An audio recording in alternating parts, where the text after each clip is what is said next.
Vamos a conversar con el doctor Carlos Bromley, él es médico psiquiatra. Ya a ustedes les habíamos dado algunas cifras, les hemos mostrado algunas estadísticas, algunas infografías.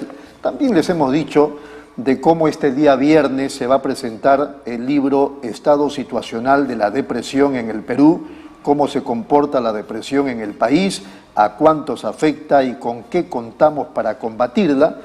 Y entonces quería leerles este pequeño párrafo que dice, ¿qué cosa es la depresión, no? Dice, se caracteriza por una tristeza persistente y una falta de interés o placer en actividades que antes eran gratificantes o agradables, y puede convertirse en un serio problema de salud, especialmente cuando es de larga duración y de intensidad moderada a grave.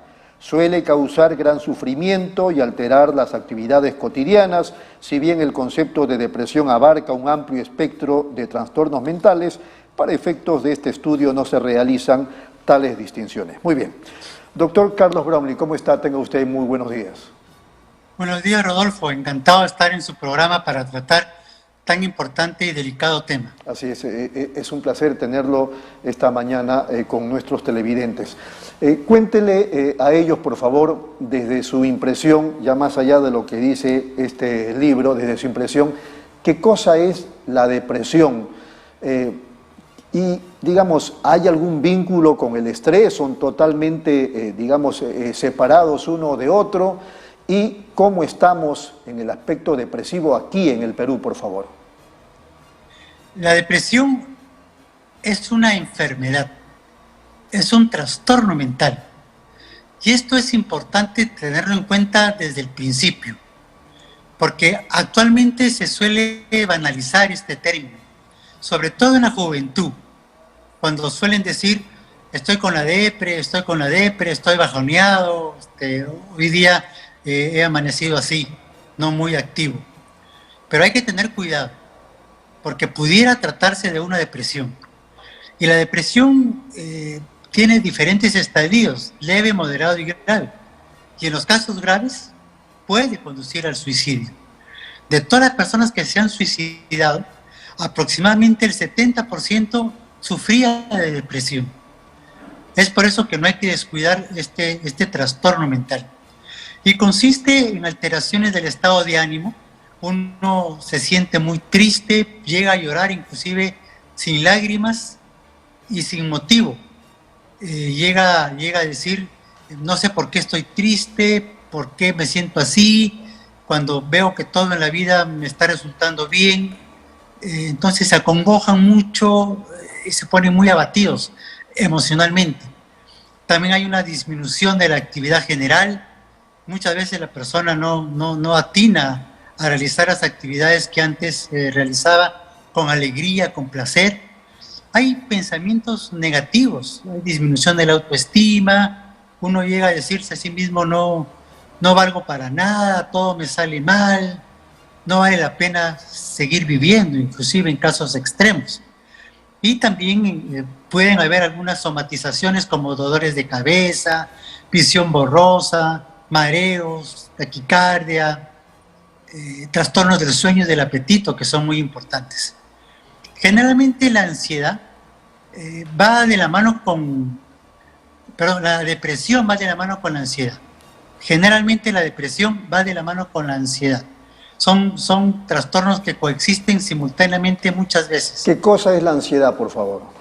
La ansiedad es un estado mental también en el que la persona se siente muy nerviosa, muy preocupada por cualquier cosa, rumia una idea preocupante una tras de otra vez, casi siempre negativa, tiene ideas catastróficas, no se está quieta, va de un sitio para otro, tiene hiperventilación, se le acelera el ritmo cardíaco, puede tener trastornos de la evacuación y diferentes trastornos metabólicos.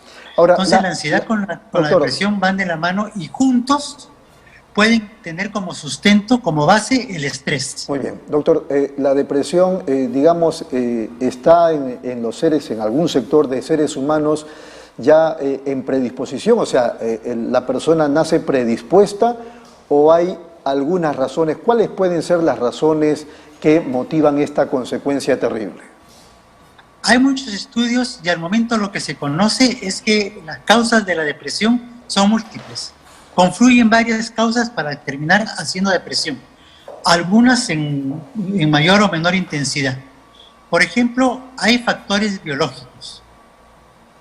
Se ha encontrado que personas que son hijos, hijas, nietas o nietos de personas con depresión también la sufren, o por lo menos nacen con una predisposición a sufrirla, y si encuentran un ambiente factible para ello, terminan haciendo depresión. También se han encontrado factores del medio ambiente, como pérdida de seres queridos, enfermedades físicas graves que uno no sabe cómo afrontar, pérdidas económicas, ausencias de seres amados por viajes o por cualquier otro motivo, deudas producto de un mal empleo, propio desempleo, incomodidades diversas que confluyen con los factores biológicos para terminar haciendo depresión. La pregunta de repente es un poco ociosa. ¿La pandemia ha traído como consecuencia, digamos, que más gente tenga este problema? Esa es una pregunta muy importante, Rodolfo, porque a veces creemos que la pandemia solamente pues es algo físico, que el virus nos invade y tenemos ciertos síntomas desagradables, pero no. La Organización Mundial de la Salud ha hecho estudios en diferentes países del mundo y ha concluido que durante la pandemia aproximadamente las cifras prepandémicas de ansiedad y de depresión se han incrementado en un 25 a 28%. Es una cantidad bastante alta y eso también está sucediendo en nuestro país. Estudios del Instituto Nacional de Salud Mental lo confirman. Entonces estamos en una situación en la que toca tomar acción sobre la ansiedad, sobre la depresión, sobre el estrés y particularmente sobre lo final de todo esto, que termina siendo el suicidio. Correcto. Y este sábado 10, sí, Rodolfo, sí, le comento, se conmemora el Día Mundial de Prevención del Suicidio, justamente para darnos cuenta que es un problema serio al que hay que prestar atención. Así es. Estábamos revisando algunas estadísticas, incluso se las presentamos a los televidentes y a unas infografías además que fuimos poniéndolas en la pantalla, y vemos que, por ejemplo, del 2017 al 2018 el porcentaje o el número de suicidios en el Perú crece. Llega el 2019, sigue creciendo y no estábamos en pandemia. Luego el 2020, ahí está viendo usted el cuadro, no sé si alcanza a verlo, el 2019, el 2020 mismo, el 2021, el 2022, o sea, hay un crecimiento de la depresión y, del número de suicidios, doctor. Sí, veo el cuadro. Yo saqué ayer las estadísticas actuales y al momento se han suicidado en el país ya 511 personas. 511 personas hacen un promedio de 4 a 5 por día. Es mucha gente. Anteriormente, en épocas prepandemia, el promedio estaba entre 2 a 3. Entonces sí, se ha incrementado la depresión, se ha incrementado la ansiedad, el estrés y por lo consiguiente el suicidio. Son temas muy delicados, por lo cual el gobierno y el Estado en general y todos nosotros de manera conjunta debemos poner esfuerzos por luchar contra esta terrible enfermedad. Otro detalle que he percibido, si no usted nos corrige, es que en apariencia, es verdad que la depresión perjudica a todos los sectores, a todas las edades, por decir, pero se nota un porcentaje más grueso entre los 18 y los 29 años. ¿Es así, doctor? Es así. Ciertamente sí sucede. Anteriormente, la carga de la depresión y la carga del suicidio estaba más centrado en poblaciones específicas, como por ejemplo los adultos mayores, las personas que tenían alguna enfermedad física grave, los adolescentes con problemas académicos que tenían gran temor de enfrentar a sus padres, Pero ahora, desde el punto de vista de la edad, se ha visto que los jóvenes están sufriendo cada vez más depresión. Y probablemente sea esto, Rodolfo, porque estamos viviendo en un mundo extremadamente competitivo, en una sociedad de consumo que nos exige ser los mejores, ser los primeros. Y la lucha por lograrlo es ardua, es difícil, y hay mucha frustración de quienes no lo logran. Entonces las personas de ahora ya no se contentan con la medianía, con estar viviendo una vida más o menos satisfactoria. Quieren todo al momento. Y la sociedad en la que vivimos nos lo exige así también. Y como no lo podemos lograr, nos frustramos. Y esa frustración acumulada lleva a generar depresión, ansiedad, estrés y finalmente inclusive a suicidarse a las personas. Muy bien, estaba revisando la nota de prensa del libro que van a presentar el día viernes, que se titula Estado situacional de la depresión en el Perú, y en la nota de prensa, palabras más, palabras menos, dicen que el estudio ha encontrado que hay regiones más golpeadas y que estas se encuentran entre los sectores o regiones más pobres del país, y menciona Huancavelica, a Puno, Cusco, Apurímac y Ayacucho. ¿Qué le parece? Sí, es cierto. Cada vez se conoce más de esto. En tiempos antiguos, lo que se priorizaba era el tema biológico. Y se asumía que la depresión, que la ansiedad no tenía edad, no tenía credo religioso, no tenía estatus económico, y se daba en todos sitios de la misma forma. Pero en los últimos tiempos han comenzado a aparecer de manera cada vez más contundente los llamados estresores psicosociales, los determinantes sociales de la salud, Rodolfo. Y esto implica directamente una relación de estas patologías con la pobreza, con el desempleo, con las crisis económicas, con la inseguridad ciudadana, con todo eso que padecen más algunas que otras zonas de nuestro país. Por eso que este estudio efectivamente hace mención a eso, a que esas zonas empobrecidas, zonas lamentablemente descuidadas por muchos años, están más afectadas de problemas de salud mental y fundamentalmente ansiedad y depresión. Otra cosa que dice este estudio es que los profesionales de la salud en psiquiatría, o sea, los psiquiatras y también los psicólogos en nuestro Perú están mal distribuidos a nivel regional. Eso, ¿cómo se puede corregir, doctor Brownlee? Eso se debe corregir, Rodolfo, eso se debe corregir, porque una vez más el ejercicio profesional está afectado por el centralismo capitalino, y en Lima es donde se concentran los mejores sueldos, las mejores facilidades laborales, donde están, entre comillas, los mejores colegios para educar a nuestros hijos, las mejores ofertas laborales en general. Se cree que Lima, pues, no deja de ser cierto en algunas cosas, es muy diferente a las regiones.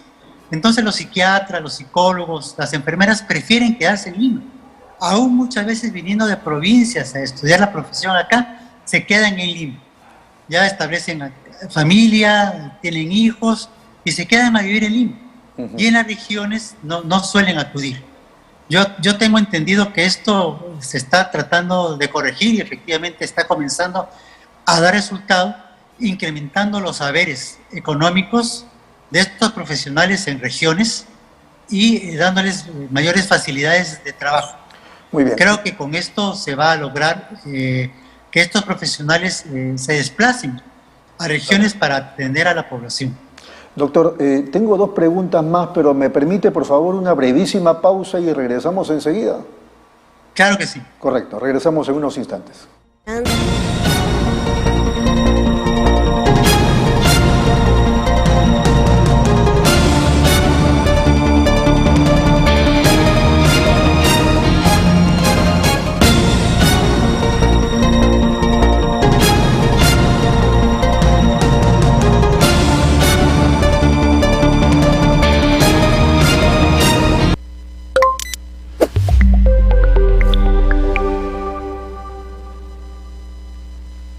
¿Buscas lo mejor para tu hogar? En Plaza Hogar podrás elegir, diseñar y plasmar todas tus ideas. Todo lo que soñaste está en Plaza Hogar. Diseños exclusivos y precios sin competencia. Cómprale al Perú. Ven a Plaza Hogar. La emoción de encontrar lo mejor para tu hogar. Avenida Angamos, 1551 Surquillo.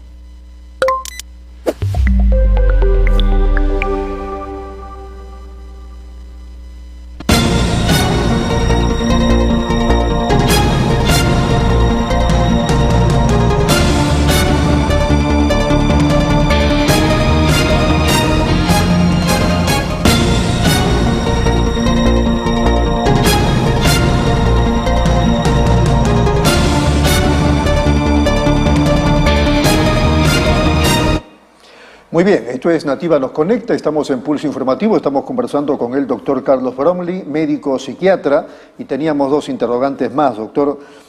Una de ellas es el tema de los medicamentos, porque hay sectores, dependiendo de la gravedad o no de las personas con depresión, hay pacientes que necesitan los medicamentos. Entonces la pregunta es, sí es cierto que hay problemas justamente con estos medicamentos, que sencillamente no hay, en el Perú estamos hablando, o son caros. ¿Qué nos puede decir sobre el tema, por favor? Bueno, la información que yo tengo es que eso no es cierto. El Ministerio de Salud tiene medicamentos para distribuir gratuitamente entre la población, incluidos los antidepresivos. Los financia el Seguro Integral de Salud. Por lo consiguiente, no existe un gasto de bolsillo para la población que acude a atenderse a los servicios de salud mental del Ministerio de Salud. El resto de personas acuden a atenderse al Seguro Social del Perú, donde tampoco pagan porque cotizan mensualmente una cantidad determinada de dinero, o en los seguros privados. En ese sentido, esa información no es cierta. Hay los medicamentos, hay los antidepresivos necesarios y suficientes para poderlos dar a la población que los necesita. Lo que sí es cierto, y esto es universal, es que no se pueden tener todos los medicamentos. O sea, es imposible tener todos los medicamentos. Ni aun las farmacias privadas mejor abastecidas del Perú y del mundo tienen todos los medicamentos. Y eso lo podemos constatar fácilmente todos nosotros. Vamos a una farmacia con una receta y nos dicen no hay. Así es cierto. ¿No es cierto? O sea, eso no es ningún secreto, no es nada diferente, no es nada extraño a lo usual. Y eso pasa también pues, en el Seguro Social, también pasa en el Ministerio de Salud, también pasa en el sector privado. No hay todos los antidepresivos, todos los ansiolíticos, que son muchos, no hay, ni lo van a ver tampoco. Muy bien. Van a ver los necesarios, los suficientes para abastecer a la población. Correcto. Ya la última pregunta, ya para ir terminando. ¿Cómo podemos identificar en casa algún problema de algún familiar o de uno mismo incluso que está a puertas de entrar o ya entró al tema de la depresión y que necesita ayuda profesional? Lo primero, Rodolfo, es entender que nosotros conocemos el patrón de conducta de nuestros familiares, de nuestros seres queridos que viven con nosotros. Sabemos cómo son. Es cuestión de darnos cuenta y precisar detalles. Sabemos su manera de ser, sus costumbres, la hora en la que se levantan, se duermen, qué comen, qué hacen, qué no hacen, etc. Si nosotros notamos un cambio en este patrón de comportamiento, ya es algo que nos debe de alertar. Y si además vemos que la persona tiene trastornos del sueño, trastornos del apetito, se aísla en su dormitorio, se muestra triste, porque la tristeza genera gestos de tristeza, la boca hacia abajo, señas de preocupación, vemos que no está muy activo, que ha descuidado su aseo personal, que ya no disfruta como antes de las cosas de las que antes disfrutaba, que le falta energía, vitalidad para realizarlas, que está fatigado con frecuencia, que no se relaciona con las personas con las que antes solía relacionarse, no lo llama por teléfono, no sale a visitarlas, no participa de actividades familiares. es momento de pensar que algo está pasando, conversar con esa persona, acogerla, acompañarla y, en caso necesario, pues acudir donde un profesional de salud mental. Muy bien, a propósito de eso último que está diciendo, vamos a suponer que hay una persona en una familia que sí está identificada con depresión y además ya es atendida, gracias a Dios, por profesionales de la salud, en este caso por un psiquiatra o una psiquiatra. Pero el comportamiento a partir de eso, de la familia hacia el paciente, ¿cómo debiera ser, por favor? Debe entender su enfermedad. Y esto no siempre ocurre, porque si es que está en la cama, porque no tiene interés ni energía para levantarse, no hay que decirle, ya pues levántate, es hora de hacer cosas, no seas flojo. Esto no es así, hay que acercarse, conversar con él, preguntarle qué te sucede, por qué estás en la cama, no tienes ganas de levantarte, cuáles son tus preocupaciones. Si es que no quiere comer, hay que tratarlo con amable firmeza y ver por qué no tiene apetito. Si es que se descuida en su aseo personal, si es que no se baña, no se cambia de ropa, también hay que preocuparse. Lo que hay que hacer es acompañar, porque usualmente no nos acompañamos. Cada uno anda en su mundo, sale a su trabajo, a sus clases en el colegio, en la universidad, etc. No. Frente a una persona con depresión hay que estar a su lado, hay que ser presencia no intrusiva, hay que estar a su lado, acompañarlo, conversar con él, hacer que se sienta acogido y comprendido en su problema. Muy bien. Y llegado el momento, persuadirlo para que vaya donde un profesional de salud mental. ¿La depresión se cura o la depresión se controla? Cuando la depresión es diagnosticada como trastorno de salud mental, no se cura, dura para toda la vida. Es más o menos similar a lo que podríamos decir una persona con diabetes. La diabetes no se cura, ¿no es cierto? Así pero se controla. Uno controlado puede perfectamente estar muy bien, vivir una vida normal. Personas con depresión pues terminan su carrera profesional, trabajan, se casan, tienen hijos, tienen éxito en la vida. A veces las personas con depresión compensada por el buen tratamiento que reciben llegan a tener vidas mejores inclusive de las personas que no tienen depresión, porque aprenden a cuidarse y la familia también aprende a cuidarlos, a no meterse en situaciones estresantes, a vivir una vida armónica y a no andar pues como solemos hacer a veces discutiendo por cualquier cosa, porque no es útil, no es productivo. Entonces las personas con depresión tienen que aprender a vivir una vida antidepresión. No solamente se trata de tomar pastillas o de tener algún tipo de psicoterapia. Se trata de aprender a vivir una vida antidepresión. Igual que la diabetes, aprender a comer bien, aprender a hacer ejercicio, aprender a no estresarse. Es lo mismo.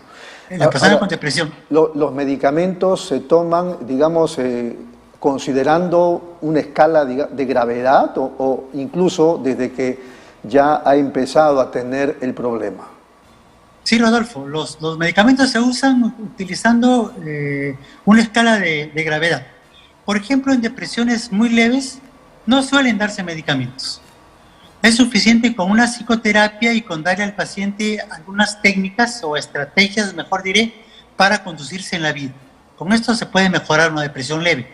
Pero ya la depresión moderada o grave sí requiere medicamentos, requiere psicoterapia de manera combinada y aprender a vivir un estilo de vida antidepresión. Y la cantidad de fármacos que se utilizan, las dosis de los mismos, va a depender del estado de gravedad. Mientras más grave esté un paciente, más cuidadosos hay que ser con la medicación. El caso de Diego Berti nos movió a todos. Descubrimos en el interín de este dolor que sentimos los peruanos por su suicidio, que su padre, cuando él era adolescente, me parece, también se quitó la vida. Bueno, en el caso de Diego Berti tengo entendido que las investigaciones no han concluido todavía, pero lo que sí puedo afirmar es que suele suceder que por la predisposición biológica hay familias con depresión y hay familias de personas que se han suicidado, donde se ha suicidado el abuelo, se ha suicidado la madre o el padre, y también se suicidan uno o dos hermanos. O sea, esto se ha visto. Uno de los ejemplos más emblemáticos es el de la familia Hemingway, que sabemos tiene dentro de su entorno varios familiares que han cometido suicidio. Entonces sí, eso es totalmente cierto. Hay que prestar atención a las personas que tienen depresión, porque pudiera haber una depresión familiar. Correcto. Y si es que uno nace con predisposición y encima crece y se forma dentro de una familia con depresión, entonces termina también sufriendo de depresión. Es por eso que hay que prestar especial cuidado a toda la familia. No se trata solo al paciente, se trata al paciente y a su familia. Así es, así es. Doctor, ha sido muy amable, muchas gracias. Disculpe que le haya quitado tanto tiempo, ¿eh? Encantado, Rodolfo, de estar con ustedes y finalmente decir que nunca hay que olvidar que la responsabilidad de la calidad de vida que vivimos depende de nosotros. No hay que esperar que nadie, ni el Estado, ni el gobierno, ni mi vecina, ni mi jefe, sea determinante en mi salud mental. Ellos ayudan, todos colaboran, pero al final yo soy el responsable de mi propia salud mental y hay que aprender a cuidarla adecuadamente para ser feliz. La felicidad es posible y hay que trabajar por lograrla. Clarísimo, doctor. Ha sido muy gentil, muchas gracias. Un abrazo. Un abrazo, Rodolfo, gracias por la invitación. Muy amable. Ha sido el doctor Carlos Bromley, médico psiquiatra.